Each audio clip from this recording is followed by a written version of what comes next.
Un mundo que está a punto de naufragar. No cabe duda que en estos últimos días hemos visto acontecimientos que han sacudido a las naciones.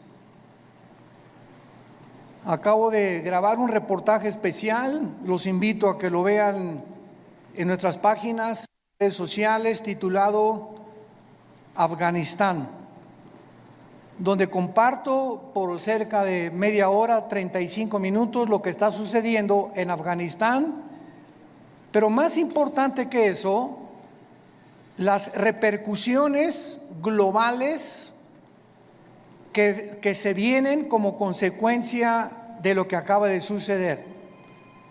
Y ustedes pues ponen los medios masivos de comunicación, CNN, Fox News, NBC, etcétera, etcétera, y todos los periódicos y los medios de comunicación seculares o del mundo nos presentan una perspectiva geopolítica, económica, histórica, pero no bíblica. Y cuando nosotros nos damos cuenta que estos acontecimientos se están desarrollando, corroborando, confirmando que verdaderamente la Biblia es ahorita la luz del mundo, siempre lo ha sido, pero mientras más oscuro esté el mundo, más oportunidad tenemos nosotros de alumbrar. Cuando un grupo de terroristas o grupo terrorista llamado los talibanes, la palabra talibán significa estudiante, porque son estudiantes del Islam y de la ley Sharia. Cuando comenzamos a recibir correos, están llegando ahorita, ¿verdad?, los aviones tratando de sacar, y las imágenes que vimos, cómo la gente se caía de las alas de los aviones cuando estaban tratando de sacar gente de Kabul, que es la capital de Afganistán. Nos llegaron más de 60, 70 correos, llamadas de teléfono. Yo no pude esa tarde colgar, le decía a mi esposa, una tras otra, de Brasil, de Argentina, de España, de Inglaterra, de hispanos desde luego, preguntándonos: ¿qué piensa usted acerca de lo que está pasando? Todo el mundo estaba alborotado, pero nadie sabía bíblicamente lo que estaba sucediendo. Me puse a orar e inmediatamente comencé a tratar de recopilar la información que yo podía reunir para dar una conferencia al otro día, un reportaje especial para que pudiéramos los cristianos principalmente darnos cuenta que los Estados Unidos de Norteamérica no aparecen en la Biblia, y lo venimos diciendo desde hace muchos años. Los Estados Unidos de Norteamérica, que tuvieron la supremacía política, militar y económica desde 1945, y que por más de 70 años jugaron el papel de policía, porque durante muchos años Estados Unidos estuvieron disque vigilando que no hubiera dictaduras o ayudar a las naciones que eran ocupadas por dictadores, luchar contra el terrorismo, como se inició desde el ataque a las Torres Gemelas.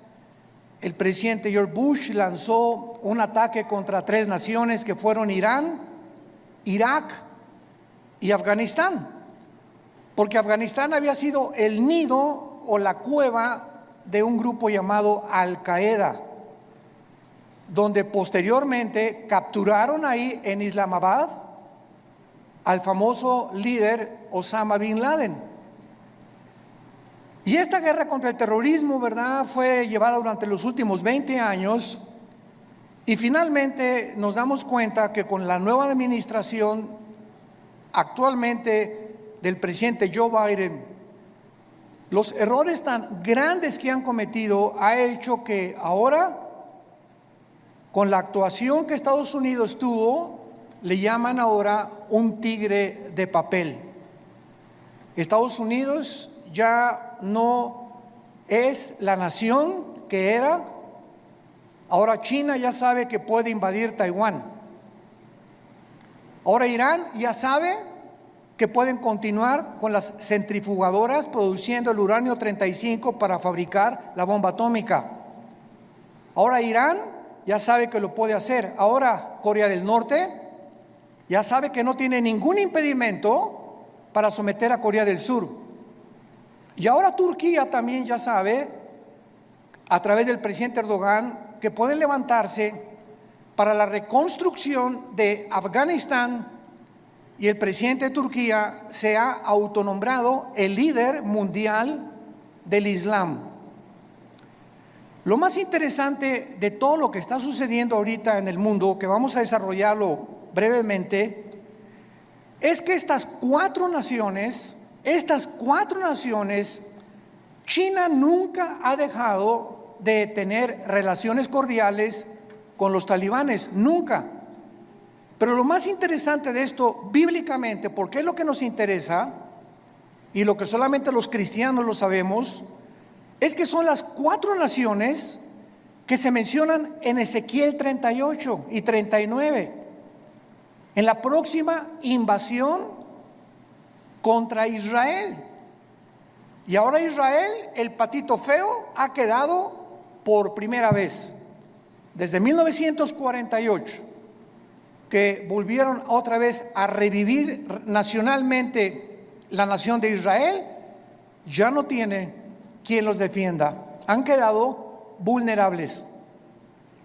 Y también los Estados Unidos de Norteamérica han quedado vulnerables, porque si Estados Unidos no aparece en las profecías bíblicas y en esta invasión del capítulo 38 de Ezequiel no aparece tampoco, significa o que iba a caer económicamente, o que iba a comenzar a corromperse interiormente, como dijo Abraham Lincoln. Estados Unidos no va a caer fuera por sus enemigos. Si Estados Unidos cae es porque se corrompió internamente. Y esto nos da un panorama maravilloso para saber que los cascos de los jinetes del Apocalipsis ya se escuchan en el cielo. La voz del novio ya la escuchamos, que dice: prepárate, prepárate, prepárate. Y todos ustedes que nos escuchan, que no tienen la seguridad de la salvación a través de la predicación del evangelio de la gracia de Jesucristo, prepárate para encontrarte con Dios. Porque así como los talibanes creían que en 2 meses las tropas norteamericanas iban a salir, y cuando descubren que Estados Unidos viola el pacto con el presidente Ghani y con los talibanes, de que no era verdad lo que el expresidente Trump firmó, les tomó 48 horas, 2 días les tomó apoderarse de toda una nación, sin que nadie chistara ni nadie dijera pío. Y se quedaron ahí en Afganistán más de 2,000 vehículos blindados, helicópteros Black Hawk, que son los más modernos para la guerra, más de 50 aviones, fusiles de largo alcance, de mira telescópica, lanzagranadas, millones de municiones. Y ahora este grupo se convierte en el grupo terrorista mejor armado y más peligroso del mundo entero. El mundo queda automáticamente bajo una gran amenaza. Pero estas 4 naciones, China, Rusia, Irán e Irak, forman parte de la invasión en Ezequiel 38. Esto es impresionante, es increíble. Y son las 4 naciones que están apoyando ahorita a los talibanes y que mantienen relaciones con ellos y los van a seguir defendiendo. Y por eso todos los que se consideraban que si no actuaban como China, no puede entrar a Taiwán porque la flota norteamericana, ahora ya no, ahora ya pueden atacar a Taiwán. Irán, pues no podemos darle velocidad a la fabricación de las bombas atómicas porque Estados Unidos se nos puede echar encima. Ahora ya tienen la bandera libre para continuar produciendo armas nucleares. Y así, todas las naciones que tenían algún temor de que Estados Unidos reaccionara y mandara a sus soldados, se perdió completamente. El mundo ha quedado vulnerable. Ahora sus Biblias, en el capítulo 24 del libro de Isaías. Ojalá que todos hayan traído su Biblia. En los tiempos que vivimos, si tú no tomas en serio a Dios y sigues viniendo a la iglesia sin la Biblia, eres un cristiano de papel. A menos que ahorita en el metro se te cayó y lo olvidaste, que solo Dios lo sabe. Pero ya no podemos seguir siendo cristianos de papel, de pacotilla, de oídos, y profesando por afuera sin darle la importancia a Dios que Él nos pide que le demos a este libro sagrado, que es la única luz que tenemos actualmente. El pasaje que voy a leer en Isaías 24 se escribió hace más de 2500 años.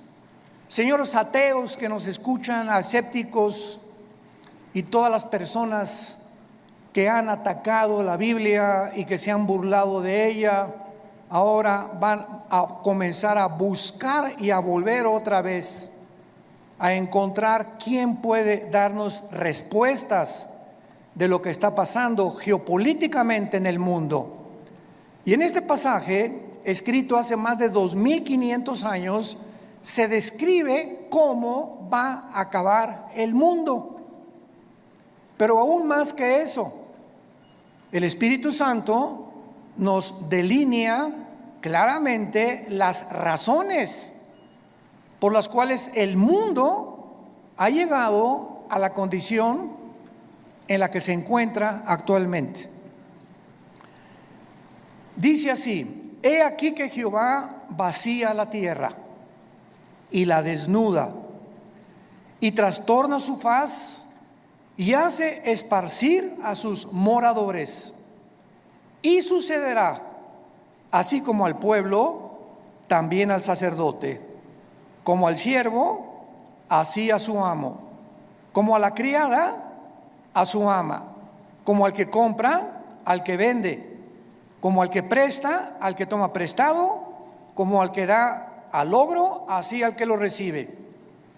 La tierra será enteramente vaciada, completamente saqueada, porque Jehová ha pronunciado esta palabra: se destruyó, cayó la tierra, enfermó. Cayó el mundo, enfermaron los altos pueblos de la tierra, y la tierra se contaminó bajo sus moradores porque, número 1, traspasaron las leyes. Número 2, falsearon el derecho. Y número 3, quebrantaron el pacto sempiterno. Por esta causa, la maldición consumió la tierra y sus moradores fueron asolados.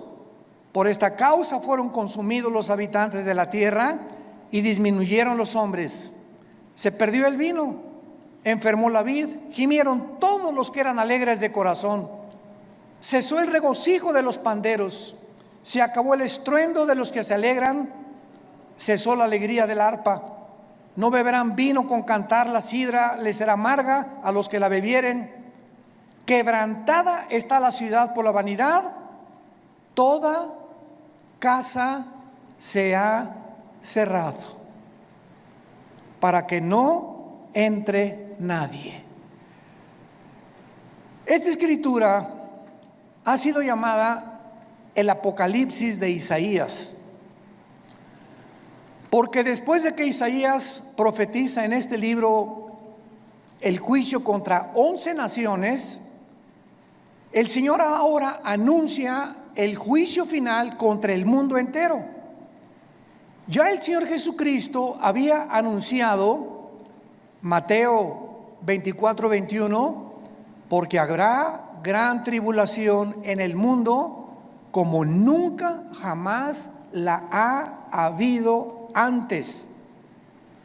En Lucas 21 escribe estas palabras el evangelista Lucas, versículo 25: habrá señales en el sol, en la luna, en las estrellas, y en la tierra angustia de las gentes, confundidas a causa del bramido del mar y de las olas, desfalleciendo los hombres por el temor y la expectación de las cosas que sobrevendrán en la tierra, porque las potencias de los cielos serán conmovidas.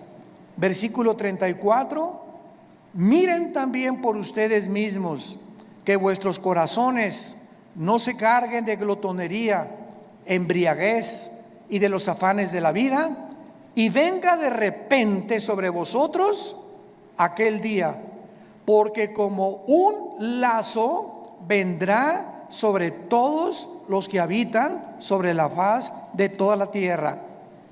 Velad pues en todo tiempo, orando que seáis tenidos por dignos de escapar de todas estas cosas que vendrán y de estar en pie delante del Hijo del Hombre. Regresando al pasaje de Isaías, encontramos en los primeros 4 versículos 3 puntos importantes acerca del juicio de Dios. En primer lugar, dice el versículo 1: he aquí que Jehová vacía la tierra y la desnuda, la trastorna y hace esparcir a sus moradores. En primer lugar, encontramos que va a ser Dios y su Hijo Jesucristo, como lo vamos a ver a continuación, los agentes que van a juzgar al mundo. Esto es absolutamente obvio y lógico, ya que Dios es imposible que juzgue a alguien que no merece. Es imposible que Dios mande una maldición sin que los que reciban la maldición se hayan hecho merecedores de lo que recibieron. Porque todo lo que sembramos, todas las decisiones que tú has tomado en tu vida, todas las cosas que has decidido en tu vida, tienen consecuencias, para bien o para mal. Si te casaste equivocadamente, si compraste un vehículo equivocadamente, si hiciste un gasto equivocadamente de dinero, no le eches nunca la culpa a Dios. Somos personas, individuos responsables moralmente de nuestras acciones. Y por esta responsabilidad y esta libertad y libre albedrío que tenemos para hacernos merecedores que lo que sembramos tenemos que recoger, tenemos que formar y normar nuestra vida de aquí en adelante. Dice la Biblia en Hechos capítulo 17, versículo 30 al 31, lo mismo. Veamos cómo los apóstoles anuncian quién va a juzgar al mundo. Pero Dios, Hechos 17, versículo 30, pero Dios, habiendo pasado por alto los tiempos de esta ignorancia, ahora manda a todos los hombres en todo lugar que se arrepientan, por cuanto ha establecido un día en el cual juzgará al mundo con justicia por aquel varón, o sea Jesucristo, a quien designó, dando a todos fe por haberle levantado de los muertos. Y el apóstol Pablo, en su segunda carta a Timoteo, capítulo 4, versículo 1, le dice a Timoteo: te encarezco delante de Dios y del Señor Jesucristo, que juzgará a los vivos y a los muertos en su manifestación y en su reino. Entonces, lo primero que el Espíritu Santo resalta es que va a ser Dios el Padre y su Hijo Jesucristo los que se van a encargar de juzgarte. Y en ese día, si ahorita tienes excusas de ser como tú eres, en ese día no las tendrás. Y así como estamos viendo con qué rapidez cambió el mundo en 1 año y medio, desde que comenzó esta famosa pandemia, todo ha cambiado. La moral, la conducta, la economía, la política, los medios de salud. En menos de 1 año el mundo ha sido trastornado completamente. En 48 horas un grupo terrorista se enfrenta al ejército más poderoso del mundo y los hace huir. En 48 horas sin disparar una sola bala. Y así está pasando todo en el mundo, nos está agarrando a todos desprevenidos. La semana que entra, ¿qué vamos a escuchar? Mañana, ¿qué vamos a escuchar en las noticias? Y tal vez la próxima noticia para ti es que te quedan 3 días de vida, te queda 1 semana de vida, te queda 1 mes de vida y no lo sabías, ni te lo imaginabas. Dice la Biblia, prepárate para encontrarte con tu Dios. Viene el juicio. Viene el día del juicio al mundo. Tenemos que reaccionar y tenemos que arrebatar del fuego a nuestra familia, a nuestros amigos, y ahora más que nunca tener convicciones. Tenemos que ser cristianos de convicciones. Si tú no tienes convicciones de la santidad y de la forma que debes de vivir, el mundo te va a jalar, porque la presión, como el imán, es más fuerte lo que te jala que lo que te sostiene. Y lo único que nos sostiene es la fe en este libro, es la obediencia a la palabra de Dios. Prepárense para que sean tomados por dignos de escapar todas estas cosas. Regresamos a Isaías. Y en el versículo 2 encontramos, en segundo lugar, que será un juicio universal. Sucederá al pueblo como al sacerdote, al siervo como al amo, a la criada como al ama, al que compra, al que vende, o sea, todas las clases sociales, porque Dios no tiene consentidos, ni Dios hace acepción de personas. Dios juzga a indígenas, a ricos, a reyes, a políticos, a educados, a no educados. Dios juzgará a todos los seres humanos salvajes, mayas, tlaxcaltecas, egipcios, babilonios, etcétera, etcétera. Dios juzgará a todos los seres humanos que descendemos desde Adán hasta nuestros días. Dice en Apocalipsis capítulo 20 cómo será este juicio, porque el juicio que estamos hablando no es el juicio a los cristianos. Cuando estamos hablando que Dios juzgará al mundo con justicia, estamos hablando a todos los que le rechazaron. Todo lo que estamos hablando ahorita, y lo vamos a ver a continuación, por qué Dios los va a juzgar, es el juicio que se llama en Apocalipsis capítulo 20, del 11 al 15, el juicio del gran trono blanco. Porque todos nosotros que hemos recibido a Jesucristo ya hemos sido juzgados en la cruz. Gloria a Dios, aleluya. Ese hombre llamado Jesús de Nazaret, que murió y abrió sus brazos en esa cruz, llevó tu culpa, tu culpa, tu culpa y mi culpa. Y lo que tú y yo merecíamos pagar ahora en el día del juicio con el infierno y el lago de fuego, Él en la cruz lo llevó en su cuerpo de carne. El que no conoció pecado, por nosotros se hizo pecado, para que nosotros, pecadores, inmundos, cochinos, sucios, fuésemos hechos la justicia de Dios en Él. Y Dios muestra su amor para con nosotros en que, siendo pecadores y en la condición en la que yo me encontraba hace 46 años que yo recibí a Cristo, y en la condición en la que tú te encontrabas, así de cochinos y de sucios, sin ninguna esperanza, Dios me dice que me amaba. y que me aceptaba si aceptaba yo el sacrificio de su Hijo en la cruz, y que desde ese momento borraba todos mis pecados del pasado, pero como si jamás los hubiera yo cometido. Esto se llama gracia, porque no lo merecíamos. ¿Qué es la gracia? Un favor que no merecemos.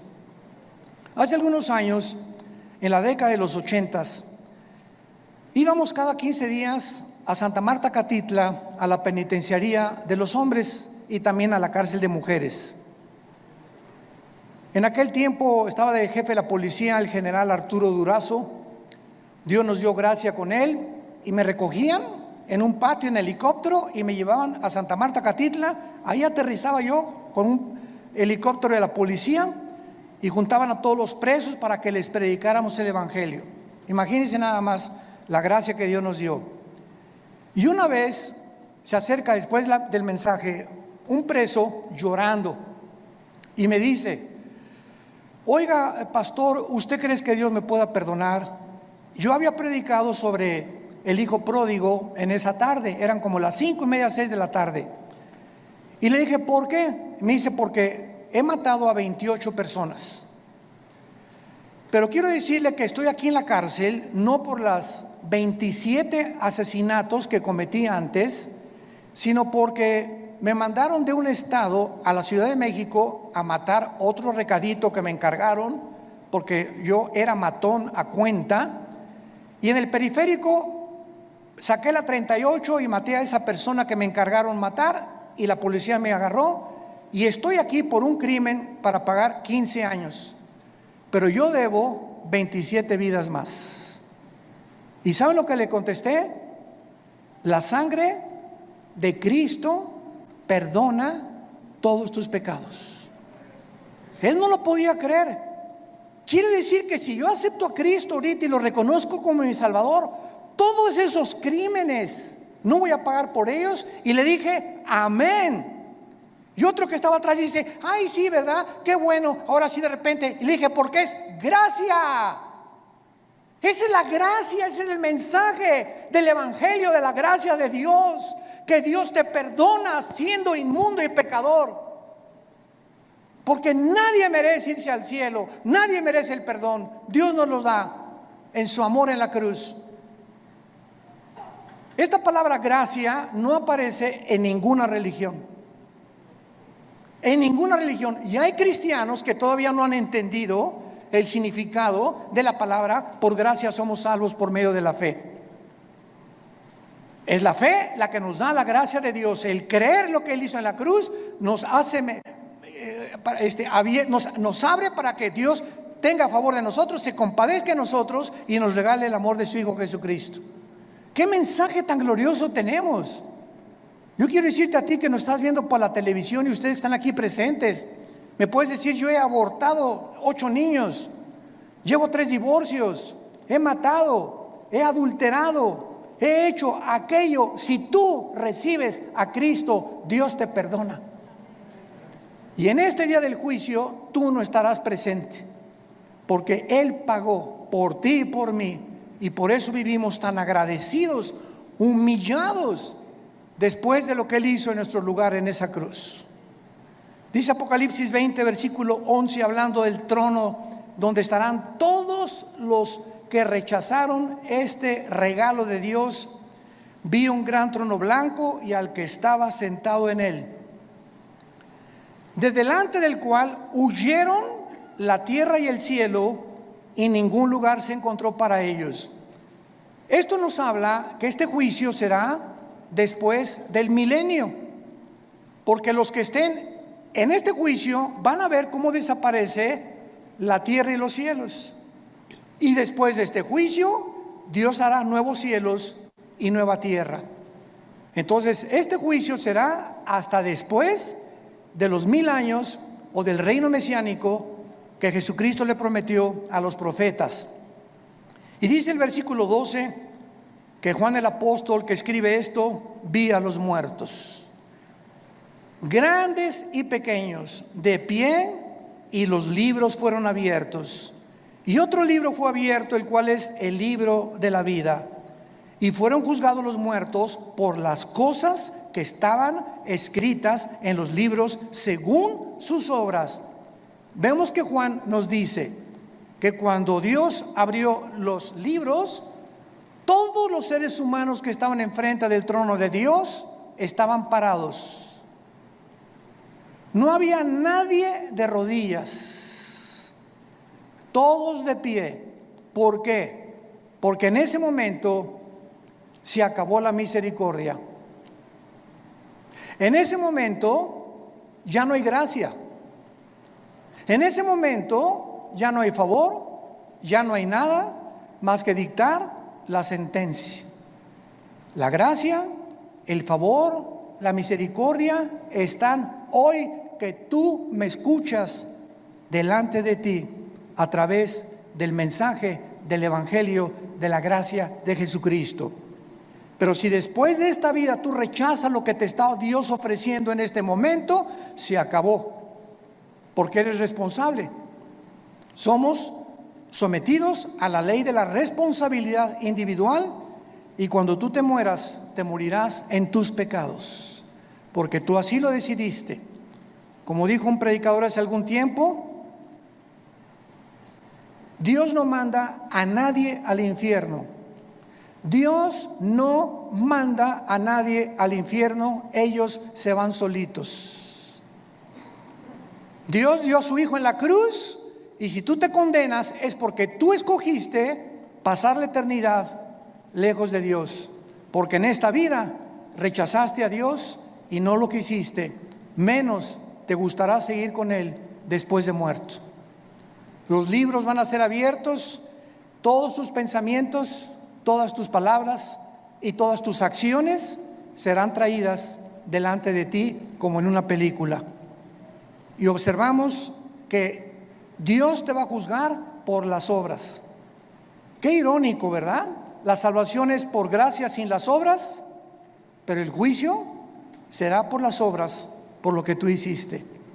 Y ahora, por lo que nosotros hicimos, Dios nos perdona, pero el día del juicio no lo vas a soportar. Y en tercer lugar, regresamos a Isaías 24, dice el versículo 3 y 4, que este juicio devastará completamente el mundo. La tierra será vaciada, versículo 3, Isaías 24, completamente saqueada. Jehová ha pronunciado esta palabra: la tierra se destruyó, enfermó, cayó el mundo, blasfemaron los altos pueblos de la tierra, y la tierra se contaminó bajo sus moradores, porque traspasaron las leyes, falsearon el derecho y quebrantaron el pacto sempiterno. Estas características del versículo 4 ya las podemos ver. ¿En qué planeta estamos tú y yo viviendo? En un planeta donde el aire ya está contaminado. Las frutas, las cosechas, la agricultura, los campos están contaminados. El mar inmensamente contaminado. La comida contaminada. Todo a nuestro alrededor es un mundo contaminado. Y lo más interesante que vamos a descubrir a continuación es que ahorita las naciones, el efecto global y el clima, están luchando las naciones por mejorar el clima, sin que los líderes de las naciones se den cuenta, porque hay un velo en sus mentes que no pueden entender la realidad de lo que nos rodea. Creen que se debe pues a los hidrocarburos y esto y el otro, que tienen algo que ver, pero de acuerdo a la Biblia, la contaminación del planeta está asociada con nuestros pecados. Mientras más inmoralidad hay en el mundo y mientras más maldad hay en el mundo, la tierra sufre igualmente que nosotros. Y esto lo podemos ver claramente, para confirmarlo, cuando Dios creó el paraíso o el huerto del Edén, donde todo era perfecto. ¿Se acuerdan? Los leones no mordían, las rosas no tenían espinas, los reptiles no tenían veneno, no había tormentas, no había tsunamis, no había terremotos. Adán y Eva vivían en un mundo perfecto. Y cuando Adán y Eva pecan, qué interesante, toda la ecología del mundo cambia inmediatamente. En el momento que la primer pareja peca, se cambia la genética de los animales y se vuelven feroces. Se cambian las condiciones del mundo y comienza a llover. Se cambia la condición de las plantas y comienzan a sacar espinas. Toda la genética y la ecología del mundo cambia cuando el ser humano pecó. ¿Por qué? Porque desde Génesis 2, Dios le dijo a Adán y Eva: pongo debajo de ustedes para que se enseñoreen, para que sean los administradores de toda la creación.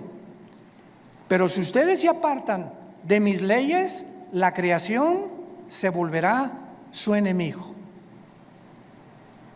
Y esto la gente que no tiene al Espíritu Santo no lo entiende y lo atribuyen a problemas de gases, hidrocarburos, y no hay absolutamente ninguna solución para cambiar ahora un mundo en crisis, un mundo que se encuentra en el abismo.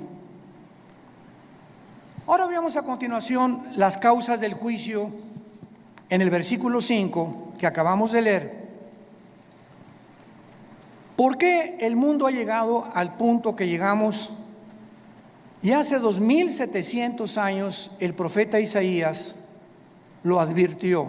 Número 1, la tierra se contaminó bajo sus moradores porque, en primer lugar, falsearon las leyes o falsearon el derecho. Esta palabra es Torah en el hebreo, si te interesa ponerlo, cuando dice falsearon las leyes, falsearon los mandamientos de Dios. Y esto es importante porque la Biblia nos muestra claramente que la contaminación, repito, afecta al ser humano, y la iniquidad y la maldad y la inmoralidad de los habitantes del mundo es tan grande el pecado, que la naturaleza se vuelve contra nosotros. Veamos otros ejemplos de esto en el libro de Job, capítulo 36. Job, capítulo 36, versículo 33. El trueno declara su indignación. ¿Han oído ustedes los truenos y los rayos? ¿No te sacuden? Mi esposa, cuando truena, a ella me encanta que truene, porque sé que no me va a pasar nada. Y mi esposa sale corriendo y ay, está lloviendo. Y digo, pues aquí, mira, más cerquita aquí conmigo, y aquí la apapacho. Pero cuando truena nos ponemos así, ¿verdad? Porque se oye una cosa esplendorosa en el cielo, como una voz gigantesca, ¡pum! Y dice la Biblia que es una manifestación de la indignación de Dios los truenos, como diciéndonos: ahí les va un botón de muestra de mi poder. Y la tempestad proclama su ira contra la iniquidad. ¿Se dan cuenta? Como todo lo podemos respaldar bíblicamente. Ahora capítulo 37 de Job, versículo 12 y 13. Asimismo, por sus designios se revuelven las nubes en derredor, para hacer sobre la faz del mundo, en la tierra, lo que Él les mande, unas veces por azote, otras por causa de la tierra, otras por misericordia las hará venir. Nos damos cuenta que las lluvias es una misericordia de Dios, mas no las inundaciones. Entonces Dios hace llover muchas veces por misericordia de nosotros. Necesitamos tierra fértil que produzca, ganado que tenga que comer, que los ríos suban su caudal y su volumen y su nivel, pero otras veces encontramos que estas mismas aguas Dios las usa como un medio donde nos está diciendo: ustedes van por mal camino. Entonces, qué interesante que la Biblia nos muestre que el planeta se encuentra como se encuentra porque la maldad de los hombres es demasiada. Hemos llegado a un punto de maldad que no nos imaginamos. Dice en Romanos capítulo 1 también que Dios estableció leyes también morales. Dios estableció leyes morales. Cuando creó el mundo, Dios primero hizo las leyes de la gravitación, las leyes del electromagnetismo y las leyes nucleares. Las leyes cósmicas: la Tierra mantiene su movimiento en 24 horas, en 35 días alrededor del Sol. Vemos que la ley de la gravitación actúa las 24 horas del día, pero así, como estamos bajo un universo completamente y lujosamente, admirablemente diseñado por el Creador, gracias, señores científicos que nos escuchan, gracias al orden y el diseño de las leyes existe la ciencia. ¿Por qué existe la astronomía? Porque los astrónomos pueden ver perfectamente bien y predecir un meteoro o esto y el otro, porque el universo está obrando, trabajando metódicamente como un reloj que se le dio cuerda. ¿Por qué existen las leyes? La primera y la segunda ley de la termodinámica, porque todo nos habla que está sujeto a un deterioro, a una oxidación. El Sol pierde toneladas masa cada segundo, y gracias a esto se establece que no hay evolución, que la segunda ley de la termodinámica contradice la ley de la evolución. En lugar de que estemos evolucionando, vamos de arriba hacia abajo, no vamos mejorando.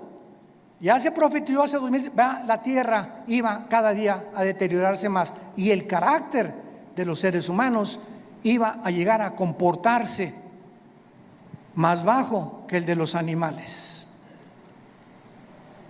Traspasamos las leyes. Dice Romanos capítulo 1 versículo 21: pues habiendo conocido a Dios, no le glorificaron como a Dios, ni le dieron gracias, sino que se envanecieron en sus razonamientos, y su necio corazón fue entenebrecido. Profesando ser sabios, se hicieron necios, y cambiaron la gloria de Dios incorruptible en semejanza de imagen de hombre corruptible, de aves, de cuadrúpedos y de reptiles, por lo cual Dios los entregó a la inmundicia en la concupiscencia de sus corazones, de modo que deshonraron entre sí sus propios cuerpos, cambiaron la verdad de Dios por la mentira, honrando y dando culto a las criaturas antes que al Creador, el cual es bendito por los siglos. Por esto Dios los entregó a pasiones vergonzosas. Aún sus mujeres cambiaron el uso natural por el que es contra naturaleza, y los hombres igualmente, dejando el uso natural de la mujer, se encendieron en su lascivia unos con otros, cometiendo hechos vergonzosos hombres con hombres, y recibiendo en sí mismos la retribución debida a su extravío. Acabo de leer un artículo de uno de los más grandes y prestigiados psiquiatras del siglo XXI, aseverando la siguiente declaración: el 70% de las personas transgénero se quitan la vida.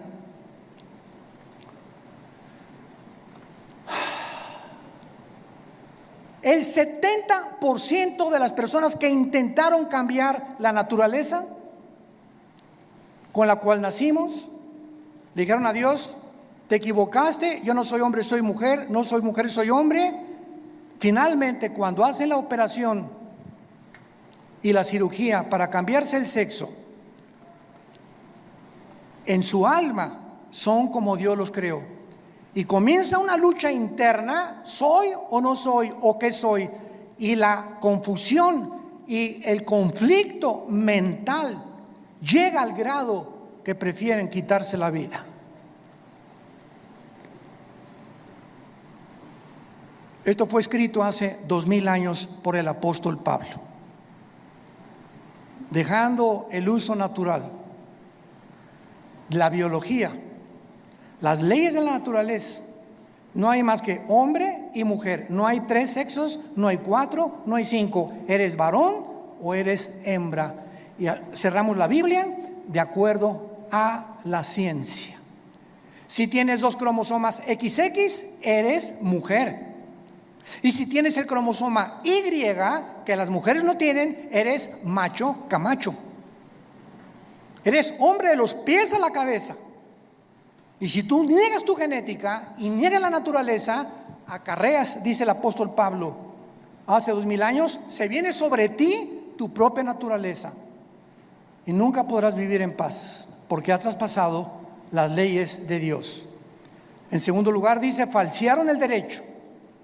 Los gobernantes, los magistrados de justicia que nos escuchan, los jueces federales y civiles, los senadores, los diputados, los dictadores, han pervertido el derecho para gobernar recta, íntegra y honestamente una nación. El expresidente de Afganistán, Ghani, salió huyendo con más de $120 millones, como todo buen político corrupto. Y si vemos una gangrena, un veneno que está ahorita en las naciones, es precisamente ese, la corrupción. No es el pueblo lo que les interesa, son sus intereses personales. Me voy a llevar lo más que pueda del pastel en el poco tiempo que tengo que ejercer mi derecho, antes de que acabe todo. Y finalmente dice la Biblia, quebrantaron el pacto sempiterno. Para terminar, quebrantaron el pacto sempiterno. ¿Cuál es este pacto sempiterno? Veamos el libro de Malaquías, antes de Mateo, para terminar, el último libro de la Biblia, Malaquías capítulo 2, versículo 13, lo que el profeta escribió antes de que iniciara la venida de Jesucristo. Malaquías 2, versículo 13. Y esta vez haréis cubrir el altar de Jehová con lágrimas, de llanto y de clamor. Ya no miraré más a la ofrenda para aceptarla con gusto de tu mano. Me dirás, ¿por qué? Porque ha Jehová atestiguado contra ti y la mujer de tu juventud, contra la cual has sido desleal. Estoy enojado contra ti. ¿Por qué, Señor? Porque no eres fiel a tu esposa. Y vas a llorar y te vas a arrepentir y te vas a jalar los pelos. Y si te mueres en esta condición, te condenas eternamente. Porque has sido desleal. Vamos a ver qué significa la palabra en hebreo, desleal. Siendo ella tu compañera y la mujer de tu pacto. ¿Cuál es el pacto que menciona Isaías que acabamos de mencionar? Sempiterno, el primer pacto que Dios estableció antes de cualquier institución humana, de los colegios y de los gobiernos. Se llama el pacto inquebrantable del matrimonio.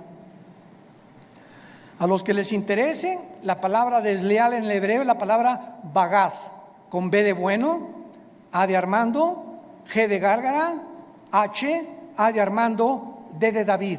Bagad. Escuchen lo que significa ser desleal. Actuar encubiertamente, hipócritamente, fraudulentamente o secretamente, encubrir, tapar, engañar y decir cosas que no sentimos.